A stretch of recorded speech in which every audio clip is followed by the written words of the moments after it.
All right, today I'm going to do a quick unboxing for the Soundblaster AE-5 Plus gaming sound card. I have not had a Soundblaster card in a very long time, folks, like a very long time. Gosh, what was the last one I had? I want to say it was an X-Fi or something. So I wanted to get this. I heard some good things about this sound card. I wanted specifically DTS Direct and Dolby Digital Live, I think is what they're called. They basically encode the analog signals coming from your computer and put them into the encoded digital format that your speakers can read, well, at least certain speakers. So anyway, yeah, so I wanted to try this out and see if this is better than on board and if Soundblaster has made some improvements with their drivers. That was one of the biggest reasons I stopped using them, actually, was I want to say around Windows 7, Creative really dropped the ball with driver support on these. So anyway, sorry, long introduction there, but thought a little background might be useful. So, all right, so this is the unboxing. I have cut some of the stickers already just to make this a little quicker.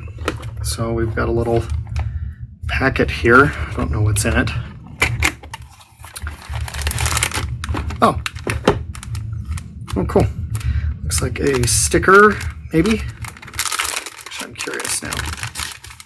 No? Oh, yes. Yes, it is a sticker. All right.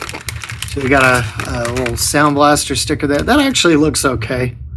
Yeah, I mean, I get it that every gaming peripheral is using red and black now, but still, kind of like the design of that. Let's see here.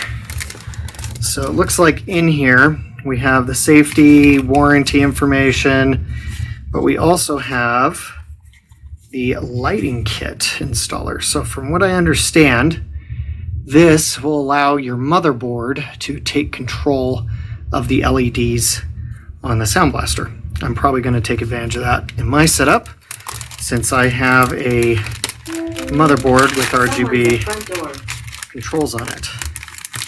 Sorry about that. That's my Nest. I'll do a video about that sometime. All right. And then we have, nope, that's it. Weird, doesn't, I'll put that back later.